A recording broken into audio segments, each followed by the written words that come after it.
This is Building a Creative Life. I'm Pam Vale, a New England artist, bringing the world of creativity to your door through casual conversations with artists, creators, and everyday people, helping curious, midlife women begin their next creative chapter. I'm glad you're here. Let's get started. Today I'm sitting down with the wildly inspiring Stacy Vajta, a writer, artist, coach, and the creator of the Feisty Crone community. Stacy works with women in midlife who are ready to reclaim their creativity and reconnect with the parts of themselves that they may have set aside while raising families, managing careers, or simply surviving the busyness of life. We talk about menopause as a powerful turning point, the healing energy of creativity, and why this stage of life can be a beautiful beginning, not an ending. If you've ever felt like your creative spark has dimmed, or you're wondering what's next for you, this episode is a must listen.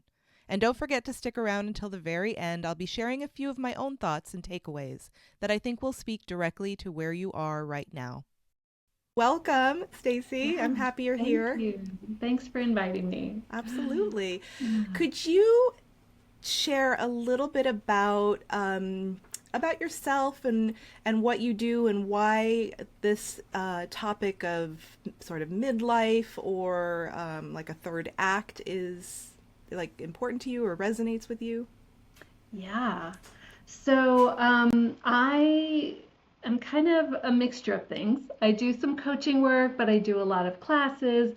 But my focus really is on working with women who are moving into that third act, kind of in their 50s, 60s, 70s, that's sort of my little like collective of women. And the themes are always kind of about this shift from sort of the perimenopause, like chaos, right, into menopause, which has its own like deep change. And I always kind of talk about it like there's this alchemical shift that happens, when we get into this. And creativity is a huge theme, in that.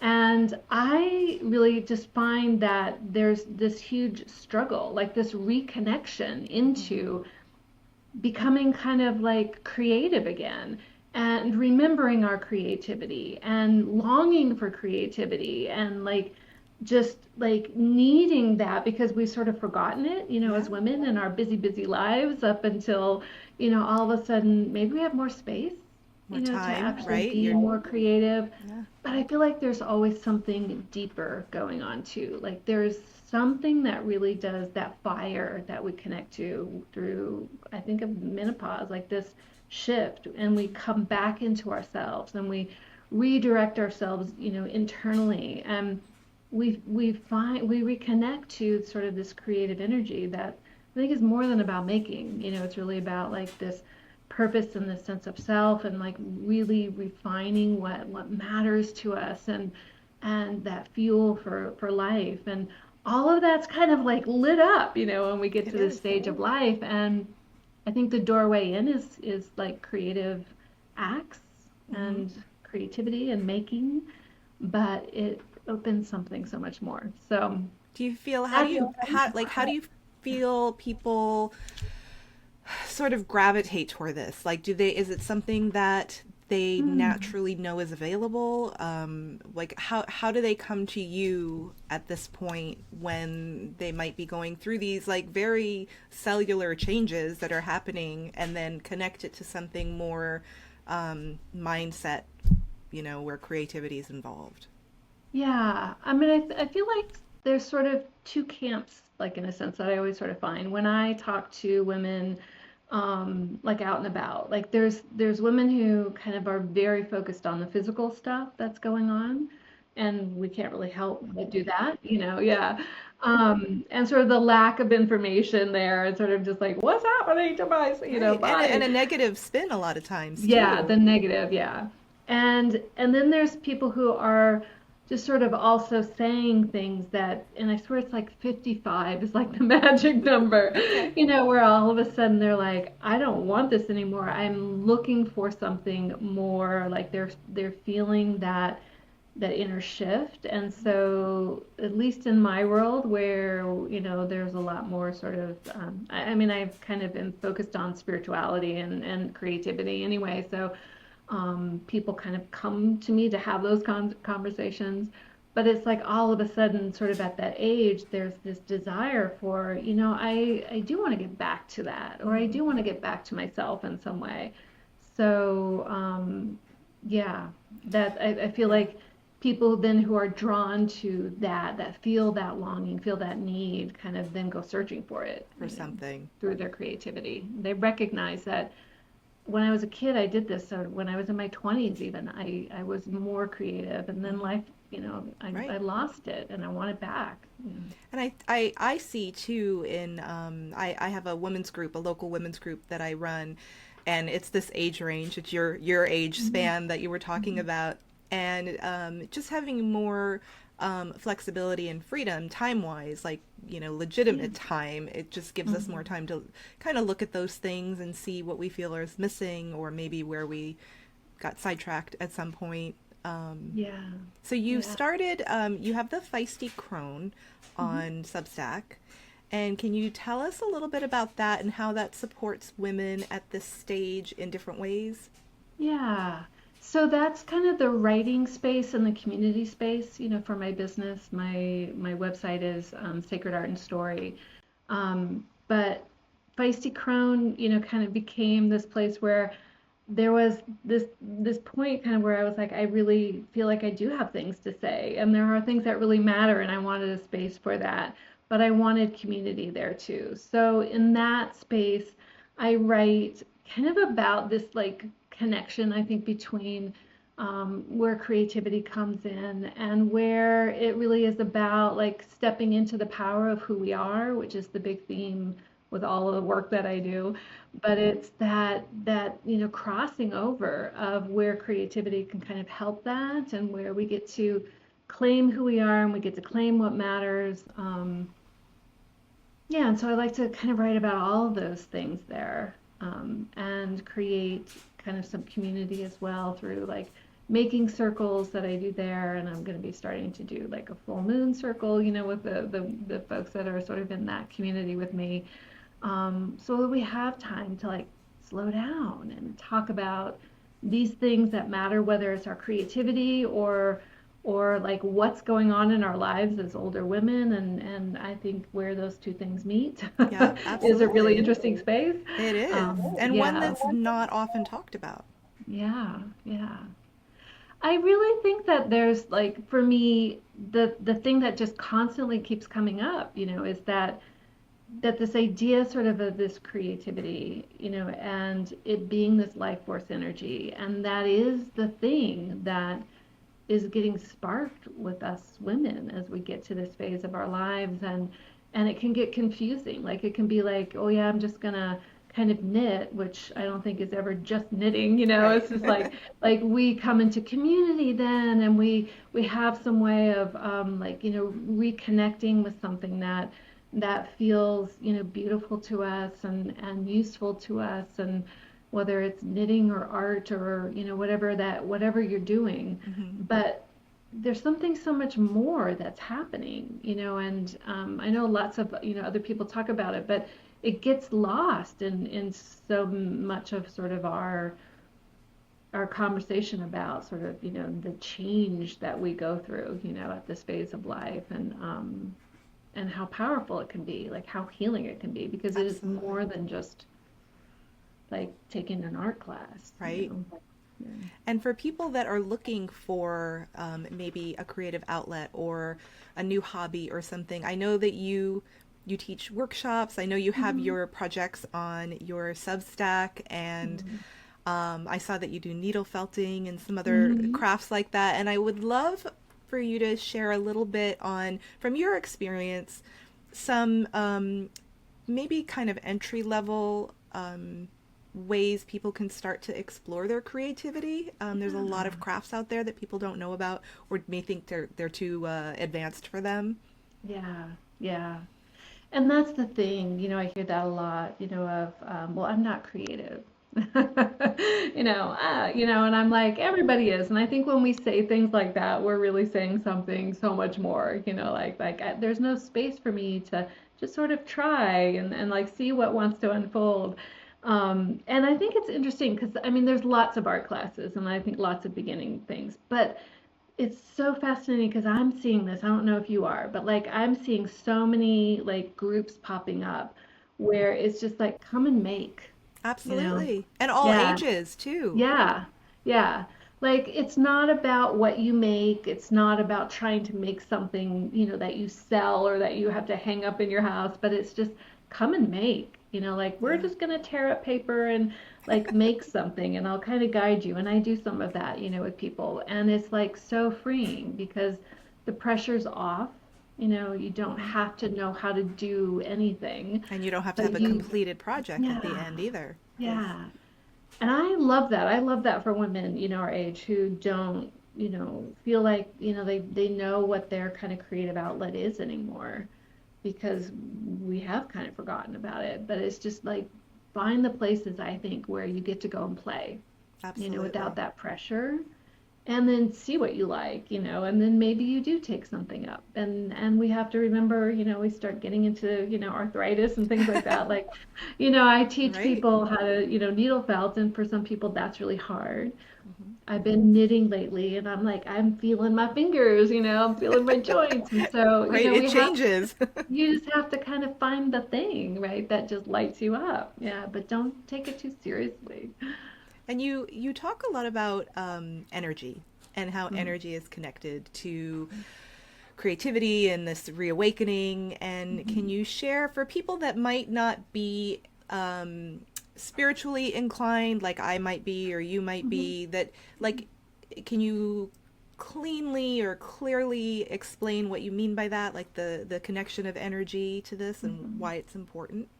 Yeah, let's see if I can. Hmm. Um, I just think that we live sort of in an energetic world, and whether you just sort of, think of it as like good mojo, or something more. But I think then when we feel sort of inspired and we feel enlivened, in some way, to me, that's kind of what I also mean by energy. It's just that all of a sudden we click in, in our lives. And I find that for myself, like with art, for years when I bumped up against everything, and I had many, many years where I felt like I was bumping up against life, like I just felt like I was swimming upstream. And there was sort of this inner voice that was kind of like, go make art, and I was like, I don't have time to go make art, and like, are you kidding me? I'm trying to get this other stuff to work, and at some point, like I did get to that place and it was in my mid 50s. And it was also my mom died, she had cancer. Hmm. COVID happened like within weeks of that. Wow. Everything sort of just stopped. But that's when I started making and creating. I started needle felting. And there was, in the midst of all of that grief and the world, going so nuts, there was something that I could just feel that felt like it was touching me, in some Hmm. way, that it was kind of like healing, that it was giving me a way to sort of process. So I think when I'm kind of talking about energy and the sort of that creative energy, to me, it feels like it's the thing that sort of fuels us, redirects us, realigns us, and like lightens us, in some way. Absolutely. Like I it's feel a, like COVID and during that time period, a lot of people found something, found something creative, some kind of outlet. So many cottage businesses popped up, and yeah, I think that was maybe one blessing that came out of that yeah, that yeah. insanity. And I think that's happening now I too. do, I yeah, I think that agree. there's a need right now for more community Absolutely. and how lovely it is to kind of come together and kind of create together. It kind of just reminds us of our humanity, Yeah. and For you personally, what other kind of creative outlets do you personally do? um I started singing Really? recently in a Okay. choir, yeah. Um I'm not a Was that singer. new? Was that, I mean, was that like It's an, totally new. Yeah. So, and it was one of those things. So I live in Asheville, North Carolina, and we had a hurricane come through mhm, here last September, which we're in the mountains. It's crazy. But it was a geological event. Like we didn't have water for over a month because like 30 feet, pipes 30 feet below got washed away. I mean, it was really bad. And so winter was really hard and I needed joy, like and so there's a choir that you can just sort of show up and sing and so I started singing and it was the same kind of thing. It was just like I needed that community. I needed to do something that just sort of felt fun and freeing and like joyful. And there were a lot of other people there who were sort of in the same boat, and so I started that and I piddle with other little arts, but I think felting is sort of, I make little spirit dolls and that's my thing. So, yeah, and that painting. oh, I can Funny see, little I painting. see a corner of it. I like to make weird little faces. I saw something about your Soul Stories deck. Is that something that you created? Or is that Oh something you use? no. Or no? Yeah, it's a class that I did. Oh, okay. You took a Um, class on that. yeah, no, I taught a Oh, you class taught a class. where Okay. we made these little cards, and it was just sort of like there was a little meditation that we did to kind of tap into the inner messages, and so it was just like a little way to make your own kind of Deck. little card deck, just something again creative that was kind of tapping you into your own inner wisdom. Do you have any like rituals that you do for yourself creatively or mentally, Um, emotionally? I Yeah, I don't know. I mean, I definitely kind of tap into sort of just when the mood strikes me, there's like little bits of full moon stuff. And I think that's when I was in my 20s, when I got into sort of my own little version of spiritual, the way I saw the world, Mm-hmm. I did that more. And now it just sort of feels like it's just sort of part of life. And, it's kind of the way that I just treat life, I guess. So, yeah. What does your like typical day look like as far as with your business and your writing and your needle felting and Yeah, I got away from some of the art for a little while, so I've mhm. gotten back into it. I've rearranged my space, but I tend to get up early these days and I'll write, then. And then I'm really trying to sort of, by the afternoon, switch over and do something creative, you know, Okay. Do you find you're whether most that productive in the morning, like with the I'm writing? most productive in the morning. Yeah, I'm Yeah. clear to like sit down and write. And I get up and then I'm like, having my coffee or whatever. And I'm like, oh, that idea, and then I Yeah. have to jump on it. It's just like I'm like ready to go. And so I like to sit down and kind of do the work stuff, the writing stuff, the computer stuff, I guess. And then switch gears in the afternoon to more playful stuff. Do you write on the computer or do you Yeah, write I do. longhand? Yeah, you write on the Yeah, I write on computer. the computer. Yeah. Yeah. Yeah. And with inspiration for you, are there certain places that you go to find creative inspiration? Do you have like any books that you love, or do you listen to music? Do you watch TV, nature? I listen to music Do constantly. you? What kind Yeah. of music do you listen to when you're I working? just have a playlist of like a lot of like, folky kind of Americana music. And it's on kind of from morning to night, it is always on in the background. And so, I mean, I feel like that kind of, inspires me, kind of definitely kind of gets me, singing and kind of doing my thing. But, yeah, I don't know.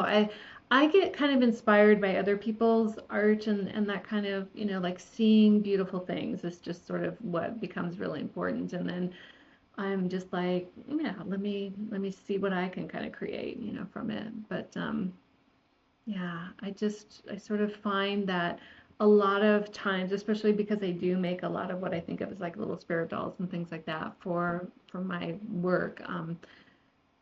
It's often almost when I have like a question, it's like I'm pondering something and I use my art, my like the way my hands sort of work, that inner quiet time to kind of think things through and sort of be inspired. And there's this weird like flipping back and forth between deep thought and then like the technical stuff and then Hmm. like going, oh cute, and like, oh, that's what that looks like and that's kind of what that's saying. And I play a lot of games with the things that I make of like they become people like in my minds and they have stories to tell me and it's all just a way of me paying attention and like listening to my own thoughts. And so I just let that kind of snowball a little bit, like when I'm trying to create and see how I start to create meaning around all of it. I And don't know if that's kind of what you yeah, meant, that's but exactly what I meant. Yeah, I love that. I love to hear other artists process, and yeah, it's yeah. also different. So Hmm. that, yeah, definitely. The women that work with you, or the services that you offer, or the support you offer, could you? We talked a little bit about that. You do some personal counseling, right, or Coaching, consulting, coaching work. coaching. Yeah. Um, are there other resources that you offer that can help other than, if they follow you on Substack, or are there other classes or things that people can get involved with? Yeah, so I mean, definitely through Substack, there's ways to create with me. Um, but I do some coaching work with folks, and it's very sort of bespoke. It's not like a big coaching program. I'm kind of not into that. It's like drop in and let's sort of like see if we can unwind kind of an idea. And it is often sort of around like, how do I step into my sort of creative power and what do I want? That kind of thing. And then I teach some classes, and I'm focusing a lot on sort of live stuff here in the Asheville area, but there'll be some online classes coming back as well. So it's this blend of like, making with me, having opportunities to create, to learn how to create. I kind of want to play in all of those spaces with people. So, And if people want to find out more information about you, I will put mhm. all your links and everything in the show notes. But is Okay. there anything else that you would like people to know, or anything else you'd like to share about this topic? Yeah, I would just say, I think what I want to say is like follow that inner impulse. I think that, especially if you're in transition, let your art and your creativity guide you. It just feels like it's one of those things that we're not taught. It's like we really try to kind of, rationalize it away. But I think that it can really be such a strong vehicle for like figuring out what you want and just feeding your soul, and I think that's stuff that we need in life right now more than ever. So, Absolutely. yeah. Absolutely. Well, thank you so much for spending a little time with me, and I'm grateful we were able to get this connected, and Yeah, thank that I found you, you. and look forward to staying in touch with you. Yeah, thanks so much. Yeah. Have a great rest of your day. Thanks, you too. Wow, don't you just feel seen after that conversation? What Stacy shared today is something I think so many of us need to hear, that this next chapter of life can be just the beginning, not the end. We spend so much of our earlier years doing all the things, right? Caring for others, building lives, proving ourselves, keeping it all afloat. And in the midst of that, it's easy to forget the version of us who used to play, explore, express, create, just for the joy of it. But the beauty of midlife is that we get to circle back. We get to choose ourselves again. And like Stacy said, creativity isn't about making perfect art. It's about listening to those little inner nudges. It's about following your curiosity, that impulse to collage, to write, to paint, to photograph your morning coffee. That's your soul whispering. It's calling you back home. Another thing that really stood out to me was the idea that menopause is a shift, not a breakdown, not something to get through, but a transformational process, a turning point that can open you up to deeper wisdom, new ways of being, and yes, your creative fire. And Stacy's emphasis on community, that hit home. You are not alone in this. Whether you're rediscovering your creative self, navigating big life changes, or simply trying to figure out what comes next, you are part of something bigger. And I hope you felt that here today. So if there's one thing I want you to take from this episode, it's this. Give yourself permission to reconnect with the part of you that longs to create. Start small, start messy, but just start, because you don't need to reinvent yourself. You just need to remember who you are. Thank you so much for spending time with me today. If you enjoyed this episode, subscribe for free and share it with a friend. It helps others find the show and grows our community. Remember, creativity is yours to define, there are no rules, and it's never too late. Until next time.